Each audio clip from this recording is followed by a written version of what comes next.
film sucks. Indie film sucks. It's the Indie Film Sucks podcast. Yeah.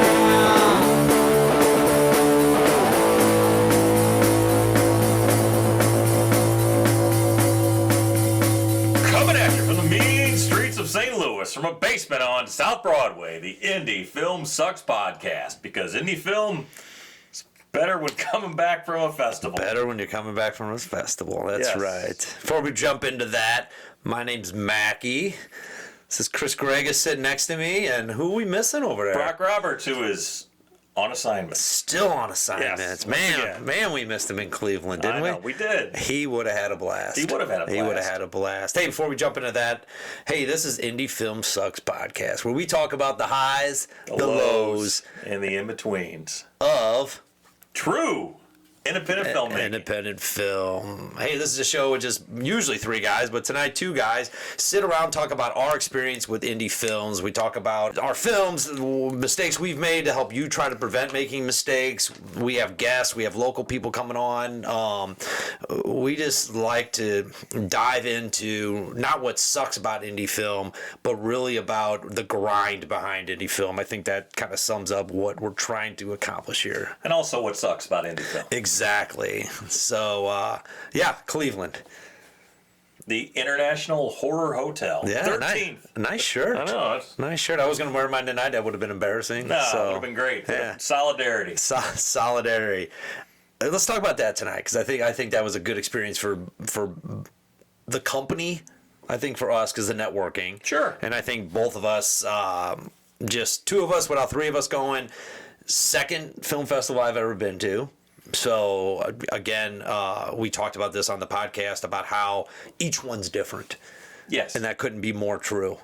This one it was all inclusive. So you had the hotel room, you had the booths, the vendors, Yeah, there's a dealer room. and then they had panels, Yes. guest speakers, that kind of stuff, and then the two big rooms with the films in it. So as opposed to Chicago, which we stayed off site, wasn't a lot of entertainment there because everything was geared around all the films. I don't know which one I like better. Which way do you prefer it? I guess they're just different. Yeah, I mean, this was a bigger venue. There were Bigger venue, yeah. I don't know if there were more people here or less, but it felt a little smaller than Chicago because Chicago we were all packed in. Yeah. So it felt like, man, there's tons of people here. That award ceremony was packed. So if you just talk about on Saturday night when everybody came to the award yeah. ceremony, if that was the max amount of people there, I'd say it had to be tied. For if I looked at that compared to what Yeah, it could what be. we were in Chicago. It was a big room and it was full. So. Yeah, exactly. But they also did a Hall of Fame ceremony, which I thought was interesting. Yeah, So it was local Ohio filmmakers. yeah, let me back out of that. Let's talk about when we got there on Saturday. So you drove. Yes. I flew in, just trying to get it. So understanding when you go to festivals, now that I understand that sometimes they're 4 days. This was a Thursday, Friday, Saturday, Sunday Yes. festival. Sometimes they're just the weekend. But you don't necessarily get to pick and choose when your movie is shown. Well, you don't get to pick and choose at all. Generally, it's up to the festival programmers. So we try to time it around that in order to understand. So Chicago, we went in on a Saturday with the intention of possibly leaving before our film because it was late on Sunday. Yes. I think we were a little more dedicated to Chicago because it was a little closer to staying. It was a lot closer. Met a lot of people that were going to stay to see it, so it kind of enticed us to see it. And we won Yes, best horror feature. a horror feature, so that helped us to stay, and we ended up having a good showing for this, for Yes. our thing. This one was Chris drove up with his girlfriend, and I flew in on you. Oh, you came in on Friday night. Yeah. Oh shit. Okay, talk about that then. So you guys drove up on Friday. Yeah. Friday afternoon, Friday morning. We left Friday morning because it's a 7.5 hour drive. Right. And I think what our intention was when we got into these film festivals that we're going to try to do ones that were close and drivable. Tell me about Yeah. your experience on 7.5 hours driving. Is it worth it? I mean, Sure, yeah. I mean, it was a long ass drive, so we listen to a lot of music, listen to some audiobooks, and It was a long haul. It was hot as hell too. Well, I mean, we had AC, so Yeah, who cares? that's true too. So you get to the film festival, right? Yeah. So now you check in. Now you're diving in after that long of a drive. And I wasn't there Friday, so what was Friday like? A little bit smaller than Saturday. You know, people were, because I mean, it started on Thursday. Correct. Right, and this is kind of like some gaming conventions that are also 4-day conventions. Like Thursday is for the real diehards, generally speaking, or the people who run the convention. And then Friday's when the real portion of it kicks off. And then Saturday's like the big meat and potatoes day. And then Sunday, everyone's wrapping up and going home. Okay. So getting there Friday for you because of the drive made sense for you. I couldn't come out on Friday. Yeah. So what was different? Was anything different like what they showed? Was it the same setup that I saw? Because I saw there was panels set up all day, so people could always go, and there was two rooms that had their typical kind of shorts, and then maybe a couple features sprinkled in. Yeah, I think I sat in on a panel on Friday, and we watched some shorts on Friday, and watched a feature, and then ate at the restaurant, which was pretty good actually, and then just crashed. What did you think about the shorts and stuff? Because I know the ones I saw on Saturday, and I know they were playing all over the place, and I could only go in A or B. I thought the shorts were a little bit different than what I saw for quality in Chicago. Yeah, I mean, and that's not a knock because I didn't get to see all of them, and I didn't get to see. I didn't get to see everything, and you know, everything is subjective. I thought the shorts in Chicago that I saw were better universally across the board. Yeah. Did you see a feature on Friday? Yeah. What'd you think? I thought it was decent. Yeah. It was kind of weird. It was a horror comedy. Okay. And I mean, it really didn't like get to horror until probably about an hour into the movie. It felt like it anyways. I thought this qualifies as a horror movie, but then of course it did change into that, and it was interesting. Yeah.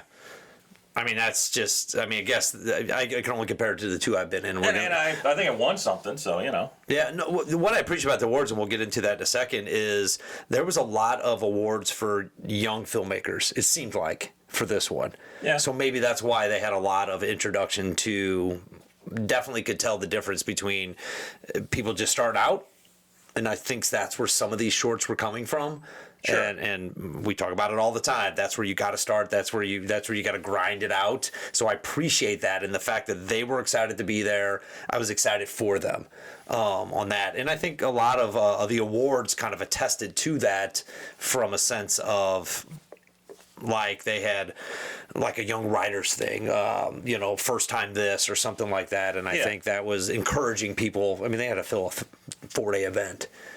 With content. Yeah, so I flew in on Saturday morning and got there and kind of jumped right in. You were already sitting on a panel on writing. Yeah. I think. How was that? It was okay.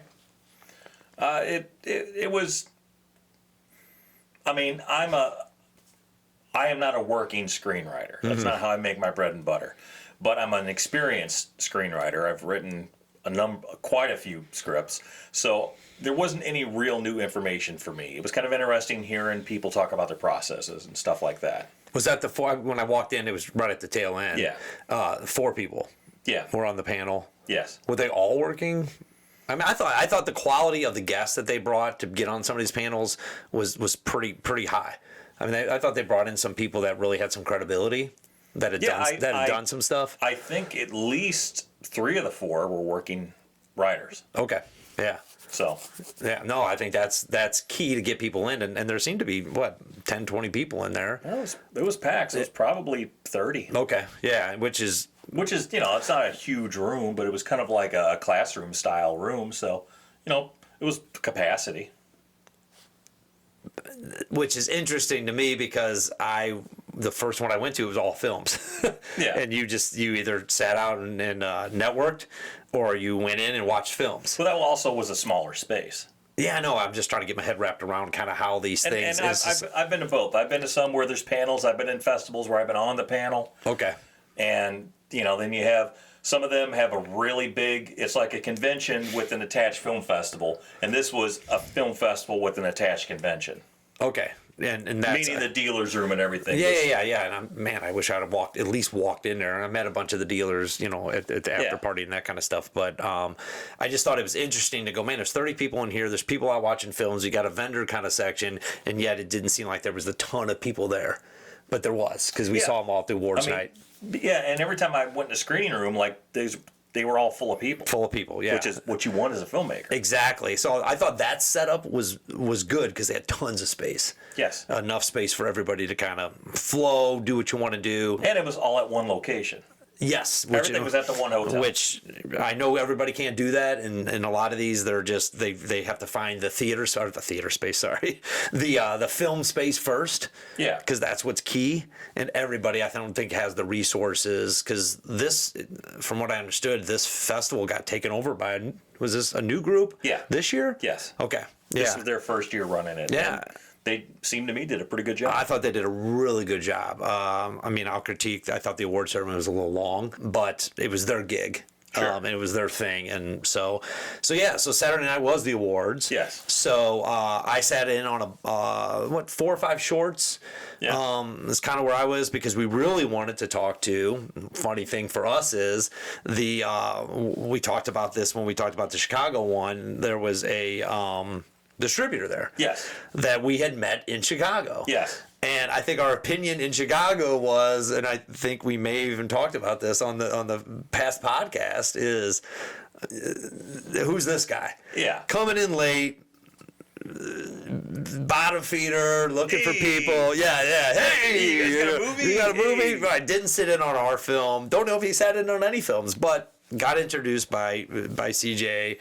And I thought the owner of that film festival, the guy who runs that one. CJ Vecchi, the guy who runs Chicago Horror Festival.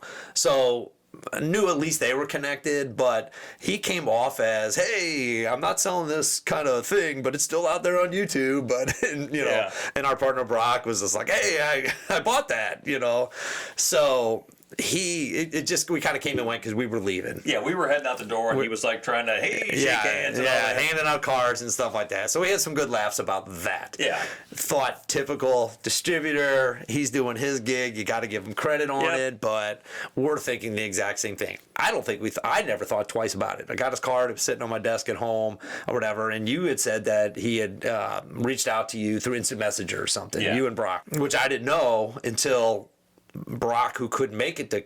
And I didn't even see the message, so... Oh, so much as you cared, right? Yeah. But, I mean, Brock did. Yeah. I didn't even... But Brock reaches out to us and he goes, hey, just to let you know, this guy's going to be in Cleveland. Cool. Looked him up. Hey, sure enough, he's got a talk that he's going to talk about distribution. And I think Chris and I thought the exact same thing, and even Brock was kind of like, you guys got to go sit in this. And we're like, yeah, we'll go sit in it. But I was thinking the exact same thing. This guy's not going to remember that he met us in Chicago. We're going to be able to sneak into this talk and listen to this guy talk about distribution. Oh, I'm not going to lie. I went in there loaded for bear.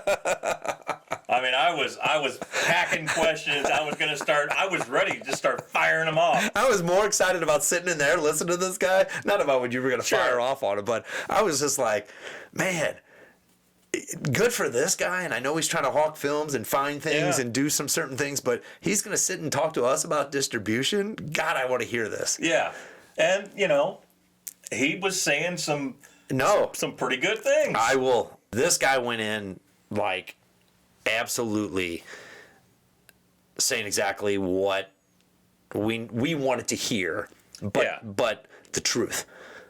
Right, we talk about here all the time about how 10-year contracts are too much, 5-year contracts are this, right? Yeah. We read, and go back and listen to some of the other podcasts, because we actually read one of the contracts on air. Did not say who the distributor was, but we read it. We went through all the kind of different fine print and stuff like that, and he sat there without even knowing we were going to beat up on him a little bit, or at least fire on him, because we had time to do it, that he went through and went, if they're doing this, that's BS. And Chris and I looked at each other and went, okay, get the question and answer. How long is your term? 2 years. 1 year is too short because it doesn't give you enough time to put it out. After 2 years, it's too long because what am I going to do with your movie? We obviously didn't connect with us. Holy shit. What's your P&A cap? $2,500. Yep. And he goes, and I'll ask for more money if I need to, but let's figure it out. He goes, I'm not advertising for you. I'm not going to do anything for you that you probably can't do, right? I mean, Yeah. he was absolutely, and now the proof's in the pudding. So we sent him our movie. Sure. I mean, why not? Why not? It's not going to hurt anything. Right. We'll get, if he likes the movie, we get the contract back. If everything on paper lines up with everything that he said, like, we might be in business with this person. That was one exciting thing that came out of this. Yeah. But to anybody listening Because out there, here's the thing. go ahead. A 2-year deal is not a bad, even if it's a terrible deal, you're done in 2 years. So the way I would explain it is, it takes 6 to 8 months to get everything together, deliverables, once you sign the contract, all that stuff, I think, together. Yeah, and it really takes a little bit of time. Get a solid plan on how you're going to effectively distribute it. And you could probably knock that down if you really are on the ball to maybe a month or two, getting all the assets together and send it out. If you're really, really on the ball. But most filmmakers aren't. Most filmmakers are scrambling. What's insurance? What's this? Oh, I didn't realize I needed that. Blah, blah, blah, blah, blah. Right. And I thought a couple key points he brought up is the film's the film. He goes, but in our world today, it comes down to how can you gather somebody's attention when they're looking at thumbnails on a screen, right? And he said it comes down to first the poster. Yeah, the poster. The art. Then he said it comes down to if they click on that, the trailer. Yeah. And then I don't remember what the third thing was. name. But the name. Yeah. Oh, so I think it's the thumbnail, the name, then the trailer. Yeah. Because that's the thing. That's the attention you have to grab. So the biggest thing I learned was your film's got to be up to snuff, right? It's got to be good enough for somebody to accept it. Yes. But once it's accepted, and once everybody thinks, yes, I can make some money on there, now it comes down to the psychology of how do you grab somebody's attention because you are competing with 40,000 other thumbnails, really is what it comes down to. Yes. On a screen thing where, in my opinion, sometimes it takes me just as long to pick a movie that it does to watch the movie. Oh, sure. When you're flipping through things. And that's the thing I was like, man, if this guy gets that, and he's saying, man, I'm going to make suggestions to you about your title, I'm going to make suggestions to you about your art, but I'm not going to cram it down your throat to go make a change. But he's going to give you the science behind it, and he's going to give you why he thinks that, but allow you to go out and change it yourself. Yeah, and then he mentioned a lot of other things. He talked about genres that sell. Yeah. That indie drama is a tough sell. Yep. And it is. Horror is a much easier sell because horror is one of the few genres that you absolutely do not necessarily have to have a name actor in it. True. Built-in audience. We've been saying that. Yeah. They're very loyal fans. They're into it. There's just a culture out there, and with millions of people in this world, to capture that and just to have. I mean, that's why they have whole conventions for that. Yes. So going back to the time, so you said you get it down about 2 months, but his point was, and I think to your point too, it takes some time to get the movie to where it's actually going out. Yes. To be put out onto Tubi and whatever other streaming device. It's going to take a couple of months. So the first year of the contract, a lot of that is taken up with setup. Yep. And so that was his point, is saying I need at least a year to get rolling. Second year is all about selling. Yep. And if it's either going to make it or not, and if it doesn't make it, he's just like, why would you want to stay with me? Or why would I want to stay with you? Yeah. Right? Because I'm going to have more films coming in. And I was like, man, that's completely honest. So from a guy that we thought, hey, how you doing? I'm going to sell you to a film. I mean, who we talked to for all of 5 minutes on our way out the door, driving back to St. Louis. And we make fun of that. There's, hopefully we're signing with this guy and he goes back and listens and laughs with us on this one. But seems like he would. But it is. It's the perception of that. But that's the thing you can get from diving into a complete festival, right? Not just going to see the films. Sure. Because I had to actually jump out. I wanted to see a feature at the time, but you're like, man, I think at this 3 o'clock, I'm really going to hit this 3 o'clock. I said, yes, for the future of our film, this is more important than me to see. There was a feature I wanted to see at that time Exactly. too, but it's like, I'd rather sit on this distro panel just to see what this guy says. Right. Because the film is going to be a film. Either I'm really going to like it or I'm not going to like it or whatever, but that's not going to potentially change anything for me. Right. But sitting on a distro panel could have a positive impact, or it could have, I don't even want to say negative, or either a positive or a non-impact. Yeah. So if you're going to festivals, most of them have websites. I suggest just making a plan for what you want to do, because some of them do. They have vendors. Maybe there's some vendors. I was disappointed still that I didn't go and see any of the vendors. It was a small vendor. I know, room. but still, I didn't see a whole lot in there. Experience the whole thing, man. I'm just saying. I went in there, walked around. I'm like, there's Okay. There wasn't a whole lot in there. And then I wasn't going to do any panels, but you were saying you did the writing panel, and then obviously definitely wanted to do the distribution one at the sacrifice of actually seeing films. But I knew that we had the awards coming up, and that we both wanted to see that 9 o'clock film. Yeah. That was up for our category and best of the best. Yeah. What was that one called? Wicked Season. Wicked Season, yeah. That was kind of my kind of whirlwind getting into it, having a great experience with some shorts where I think, they were good, but they weren't great. And then going to the distribution panel, which I thought now could turn us in a different direction. Maybe. To networking for a few hours before the awards. And then really hitting the awards, and then, man, it was on like Donkey Kong after that. Well, that's, in my opinion, that's what you go to a festival for, right? I mean, you obviously you go to, if you're in a festival, you go to push your film. Because you want want eyes on your movie. But you also want to see other people's movies. A, just to see what's out there. B, to see, let's say your competition. Like, hey, has someone made a better film in a similar genre to me? And if so, what can I do better next time? That is a great point, because that's what I'm starting to do now. To go, A, should they have won? What did they do? What did they put out there? And then, can I get some information out of him on why his looked like that and why ours is in whatever? Yeah. Not even comparing movies, because we talked a lot about going, if there was an award for a low 6-figure budget film that was shot during these days and this time, there's no way anybody would ever beat us. Sure. But when you take a larger 6-figure film and almost like double the investment on somebody who had more time, you shouldn't be able to compare the two films. Correct. Because certain aspects should be better, and I was happy that the film that beat us was better. In that sense, that it had better cinematography, you could tell they had more time, money, and days. Yeah. And that, just in that general sense. But I thought our story was better. Yes, no. I agree with you, but I think a lot of it's on visuals. Not that their story was, bad. No. There was a lot of things I knocked about the film. I wouldn't say it was a really good film. It was a good film. People were great. You talk about let me take a step back because we're diving into it a little bit further. But so we go to the award ceremony, and I thought there was too many. They went down to fourth place. Honorable mention. Let's not say fourth place. They went down to honor mention, and there was a lot of awards. For whatever reason they did that. Maybe they were trying to build an audience, a new ownership of the film festival. I don't know. But the one thing I did love, I love the fact that they had the Hall of Fame nominees. I thought that was pretty cool. I mean, for me, for that aspect of it, I was just like, to honor people in that kind of sense. I just thought that was a good thing. I mean, yeah, it was good for the local scene. Yeah. But we're not part of the local scene, so I was kind of like, let's just get through it. I didn't know the award ceremony was going to be that long after that.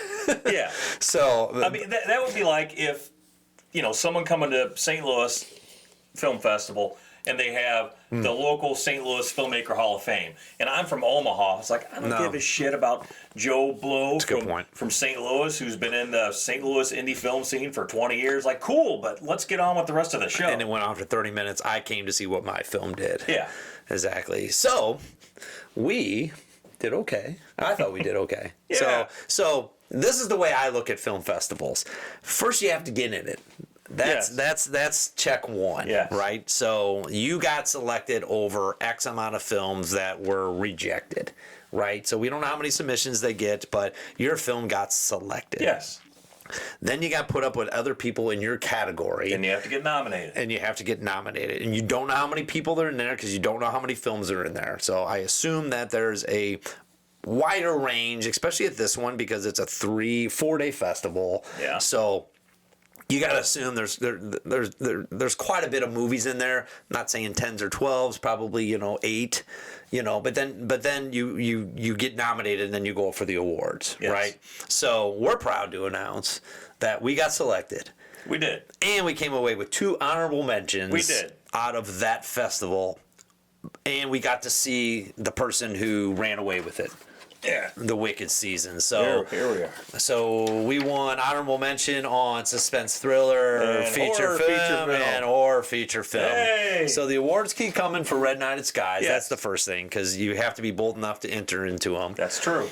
Then you have to accept what you get, because I look at it from that standpoint, that you get entered, you get nominated, and then you pull something home. Yes. And then hopefully you get to see the films. If you do get honorable mention, you hope to see the films that came above you, and that's what you were saying about going, what did they do differently, or what were they doing? Are you going to get a chance to talk to, are those directors, producers there? Which, man, this dude was awesome. This the guy who did Wicked Season, I can't think of his name off the top of my head, but great dude.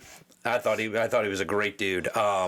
Very open and honest about his budget, who he's distributing with, what kind of distribution deal he got, and just kind of his process and stuff. And it just made it so much better that he just wasn't a douche. I mean, you know what I mean? It's just like he swept the awards for the most part. Yeah. And he had some very good qualities in it, but he spent about double what we did. Yeah. Maybe triple. No, it was double. It was double? Okay. And I thought he utilized some of those features and assets properly in order to make it a good film for a film festival. No, I thought so. In that sense. And get some distribution. And I hope to connect with him and figure out where he's going and what he's doing. But he did not have to divulge that much information without us even really asking. No. And that's the other thing about film festivals that you want, is to network. Yes. We did a lot of that. Got to talk about Indie Film Sucks. Hopefully we can bring some guests on. Yeah. But the one thing that I thought was really good was there was a guy who his whole job there was to make sure that people networked. Yes. For the most part. Yes. Right? Mixer or whatever he called it. Yes. So I don't know what happened on Friday night, because I wasn't there. We didn't stay out. I mean, there was karaoke and everything on Friday night, but Kelly and I were beat from the drive, and we just ate dinner and pretty much turned in early. But on Saturday night, same kind of program was scheduled. Yeah. But this guy, I don't know how he's associated with it, but he told me he didn't get paid. He just loves doing it. But he did all the interviews. He set up all the cameras. Yeah, he just did a lot of stuff. So there may be some other angle. Ran the karaoke. Yeah, some other angle in there. But he brought in a bunch of free beer. He did. He brought in a bunch of free beer. He had moonshine in there, cupcakes. And then about 3 o'clock in the morning, he starts firing up hot dogs and burgers. And I was like, I can't go to bed now. I was out at that point. I'm like, it's 3 a.m. I'm going to bed. And we sang some karaoke, my friend. Yes. We sang some karaoke. Yes. But it was easy because you were surrounded by people that loved doing what you were doing. Yeah. Nobody was judging. Everybody was encouraging. Everybody's encouraging about their films. I mean, for me, not knowing these people 12 hours earlier, to singing karaoke with them, to hanging out, to exchanging phone numbers. Well, that's the fun part of film festivals. Yes, it was. It was the same in Chicago. Yeah, and it's reminiscent of that kind of fun and bond that you get on a film set. Very good way to put it. Because everyone can talk about the same sort of things that suck about making independent films and dealing with distribution. I mean, everyone has the same war stories, and everyone can laugh about it. And absolutely. The people who didn't get first place, like, well, I got second place, I got third place, I got fourth place. But it was all good-natured fun. It was very good-natured fun, and everybody's talking about their projects, and everybody's at different levels. Yeah. But everybody's kind of the same. Yes. It's everybody struggles. I mean, the stories I heard about, I'm on this project now, but this is only a fleet in the time, right? And I'll be back to where I'm funding again, or crowdfunding, or figuring stuff out again. Because once the one project's over, we always say, once the premiere's over, it's like you go back to the grind. And I talked to a bunch of filmmakers who had only made shorts. Yes. And they were like, boy, I really want to, I'm going to make this third short, and then I'm going to make a feature, and that's my goal. And I was like, hey, man, that's what I did. And I was giving people advice or asked me questions about what would you do for this? Like, well, my thought would be to do this, or my approach would be to go this way, or here's a resource I would use. And I talked to a few people about that same thing. So I said there was a lot of young. I thought there was a lot of younger filmmakers there, like just starting out. Yeah, I thought so. At least hanging out afterwards, and through dinner and different things before karaoke actually got fired up. And it's cool to talk about that, and it's cool to be in a place. Not that we're wildly successful, but we've been doing this for a long time, and I've got a whole list of experiences to draw upon that I can give people advice like, hey, well, when I went through this situation, here's what I did, here's what you might want to do. No, I think that's good, and they were giving us advice too. Yeah, and we were asking questions because we don't know anything. We don't know it all. We don't know. I mean, right? We don't. It's interesting even hearing you talk with your experience, because I stood in a lot of circles with you and we talked. Yeah. We talked to a lot of people, and I heard you asking questions, and we were interested on how you did this, and you're like, how'd you pull that off, or how did you do this, or what do you got working on now? Where are you going to go with your film? What is your plan next? Well, we're trying this. Hey, you mind if we connect with you? Absolutely. And that is probably the most important thing about the entire experience of a film festival, is making connections with other filmmakers. Right. And not even necessarily from a what can I get out of this standpoint. No. It's just making friends with people who are doing the same thing that you're doing, who love the same thing that you love, and at some point, maybe further down the line, maybe never, but at some point, ideally, you can help one another. Yes. Yes, because I heard a lot of similarities, because we're all making films. Yes. There was no egos in that room. There was no nothing. We were just a bunch of people trying to grind out the suck. Yes. And when you get a bunch of people talking about the same suck, it kind of becomes fun. It kind of becomes funny. But we're all serious when we go to make the film. And I heard multiple times when we eventually, the podcast came up, like, man, that's a great name. Yeah. Indie Film Sucks. Yes. Like, yes. I like the fact that we were included, and our movie didn't even play. Well, I mean, you know what I mean? It did on Sunday. I know, but I'm just saying, we got our awards, we did all this stuff, and nobody saw our movie. A lot of people I talked to, their stuff had either shown Thursday, Friday, or we saw Wicked Season on Saturday night, and then ours are like, I hope some people stuck around. Yeah, because you didn't stick around for it, and I didn't stick around for it either. And this is another thing. You got family commitments, you got stuff, you want to do that stuff, but again, it's how I started. It's out of your control when your movie slotted. I say, if you can, stick around. Oh, absolutely. But it's like, and I went back and forth. Oh yeah, should I stay or? But it's like, our movie is playing at 1:00 on Sunday. It was the second to last movie showing. The guy who was running the whole show, his feature was playing after ours. So I'm like, man, we have a 7.5 hour drive. On a Sunday. Got to work on Monday, your real job. Actually, I took off. Oh, well, smart man. But that's the reality of it. And I think that's what we try to tell people listening here is the reality is you got a guy who took off work on Friday with his girlfriend and drove up there, watched stuff on Friday, went to some stuff, still participated in the whole thing. I jump on a plane at 6:00 in the morning to fly up there on Saturday, do a whole thing. I fly out early on Sunday after partying all night and networking and stuff like that so I could be back with my family. My kid had a birthday party, and it was just family life. And I went back to reality on it, and I picked up right where I left off, knowing I got 2 solid awards here that we can use to our benefit.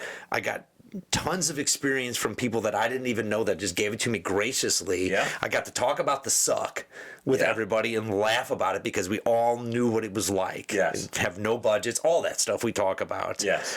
And I just got to just network with people that I think is just invaluable, kind of, which I didn't know what filmmakers' experiences were at festivals, and now I've had 2 wonderful experiences, and you guys had a great time at the Always Late.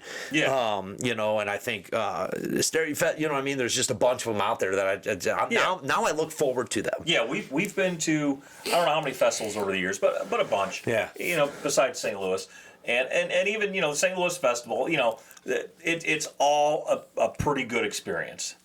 Is it better if you win something? Yes, it is. Yeah. It is always better to walk away having won something, but it's still a good time to go. And in order to go, you first got to get in the damn thing. So. True. Let me ask you this as we kind of finish up tonight. We were selective about what we put into, either because of what the film festival was about, right? We wanted to be in our genre, or budgetary wise, because we wanted to try to stay close so we could, and that was the initial thought. So what would your advice to be to people listening on, because I know some people, they'll flood the market with them, and some of these things are expensive to get into. Would you suggest being selective like we were? Yes. Somewhere in between? No. Or okay. You be as selective as you possibly can be, because festivals cost a lot of money and they have limited space, and you're not guaranteed a spot, but you are guaranteed that your money will go away either way. So they're going to cash a check whether they accept true. you or not. No, that is true. And I think you have to weigh out what the networking means to you, because I think that's the biggest in both. I mean, yes, you're going to get the laurels. You could come away with some awards, which like we have, which I think may benefit you, but it's not going to benefit you in the long run for distribution, in my opinion. And here's the thing. Apart from the top tier festivals, the only festivals that really mean anything in the grand scheme of things are the top tier festivals, and that's Sundance, Toronto, Cannes, maybe Slam Dance, maybe South by Southwest, maybe Tribeca, and those are extremely difficult to get into. Right. So everything below that, it doesn't matter if you win Cincinnati Indie Fest. It does not matter if you win the best of there. I mean, yes, awards are good to have. It's nice to have laurels, but the most important thing you can take away from regional festivals and smaller festivals are the connections that you make. Agree 100%.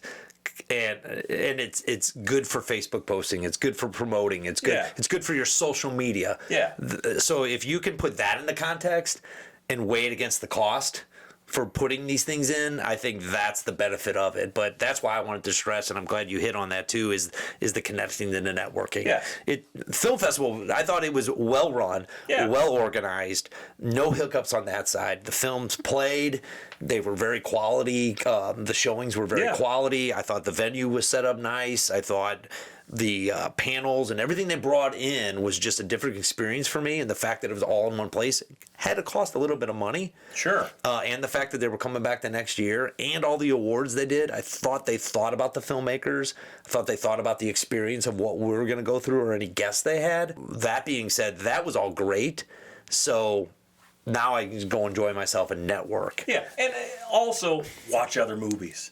Oh, yeah. No, don't just show up for your movie. Watch other people's films. I would say plan on at least 2 days if you can. Yeah. To get in, the first day, maybe settle in, go see what you can, especially if it's close. Because that's what we did in Chicago. Chicago, we saw almost 2 full days of movies. Yeah, we saw a bunch. Yeah, and it doesn't matter. I mean, maybe research a few, figure out. I mean, we always try to look at the ones that we're up against in our category. That's important to us because that's going to give us research on what they did. That's just a curiosity thing. But, man, some of these shorts are just, they're wonderful. You could and then go find who made that and just go, man, congratulate them because they want to hear that. Yeah, exactly. From filmmaker side. Anyway, that's all I got, man. Great experience for me. I think so. Glad I could share it with you, Mr. Grega. Likewise. Glad your Johnny Cash is on fire, my friend. It was. It was. I hear the train a coming. It's rolling around the bend. And you know what else I can hear? What, the highs, yes, the lows, yes, and the in-betweens yes. of true independent filmmaking. Yes. On the Indie Film Sucks podcast, brought to you by 88mm Productions. It's on all the social things where this stuff is normally found. That's right. If you like this one, leave us a comment. We appreciate you listening, and we'll catch you on the next one. All right. Peace. Indie Film Sucks. Indie Film Sucks. It's the Indie Film Sucks podcast. Yeah.